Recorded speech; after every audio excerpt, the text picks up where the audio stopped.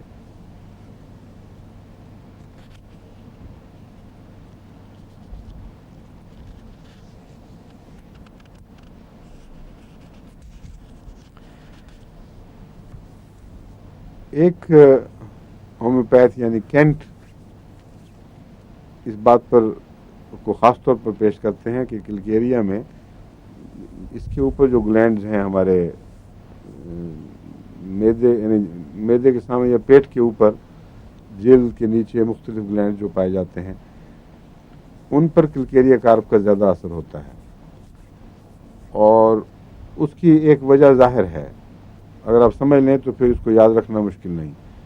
کلکیریا میں نے بتایا تھا کہ پوٹ بیلیڈ بچوں کی دوا ہے. یہ عام طور پر کلکیریا جب ہو تو ریلیکسیشن پیدا ہوتی ہے مسلز میں، اور انتڑیوں اور معدے پہ ہمیشہ ہوا کا تناؤ اور کھانے کا تناؤ انہیں باہر کی طرف دھکیلنے کی کوشش کرتا ہے، کیونکہ جو مواد اندر پیدا ہو رہا ہے اس کو پریس کر کے آگے کر رہی ہیں انتڑیاں. جس چیز کو پریس کریں گے اس کا کاؤنٹر ریئیکشن بھی ہوگا اور ہوا کا بھی تناؤ ہے باہر کی طرف. اس لیے انتڑیوں کے گرد جو مسلز ہیں اور معدے کے گرد، ان کا ہمیشہ مضبوط رہنا اور مضبوط رکھنا ضروری ہے. اور وہ دوائیں جو سارے نظام کو ڈھیلا کر دیں گی ان میں وہ مسلز پھیل جائیں گے. اس لیے جو باہر کی طرف پیٹ کا پھیلاؤ ہے اور اس کا تناؤ، وہ جو گلینڈز ہیں ان پر برا اثر ڈال رہا ہوتا ہے، اور ان گلینڈز کے اوپر بھی بوجھ پڑتا ہے، پھر وہ سوجنے لگ جاتے ہیں اور دکھنے لگ جاتے ہیں. تو یہ جو پیٹ کے گلینڈز ہیں ان کی خصوصی علامت کینٹ نے یہ لکھی ہے کہ یہ صرف موٹے نہیں ہوتے بلکہ مستقل دکھتے ہیں پھر، اور بعض دفعہ اتنا بڑھ جاتا ہے، ان کی دکھن اتنی بڑھ جاتی ہے کہ سپوریٹ کرنے لگ جاتے ہیں. یعنی چھوٹے چھوٹے اندر انفلمیشن جو ہیں وہ پیپ بناتی ہیں اور اس میں سے بعض دفعہ مواد بھی خارج ہونے لگتا ہے. اور یہ انڈیوریشن اگر روکی نہ جائے وقت پر اور بڑھ جائیں تو ان کے کینسرس ہونے کا بھی خطرہ ہوتا ہے. اس میں کلکیریا کارپ کو ضرور یاد رکھنا چاہیے. بہت گہرا اثر دکھاتی ہے اور سارے نظام کا رخ بدل دیتی ہے. تو رفتہ رفتہ شروع میں تو یہ ہوگا کہ ڈھیلا پن تو ہے، ایک دم تو نہیں پیٹ سکڑ جایا کرتا، لیکن تناؤ میں کمی محسوس ہونے لگتی ہے اور جسم میں عموماً جان پیدا ہو جاتی ہے. نیچے سے اٹھنا، بیٹھ کر اٹھنا اور جھکنا اور پھر کھڑے ہونا، ان چیزوں میں ایک فرق دکھائی دینے لگتا ہے.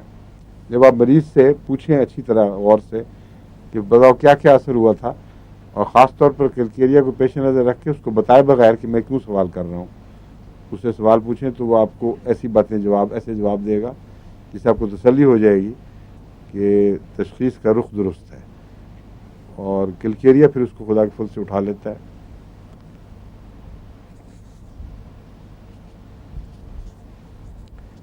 یہ جو انڈوریشنز اس کہلاتی ہیں، یہ السرز کے اوپر بھی ہوتی ہیں. کلکیریا کی السرز ناسور، کئی قسم کے سوراخ والے زخم، وہ صاف بھی ہوتے ہیں، کنارے پتلے کے نارمل کناروں والے بھی ہوتے ہیں.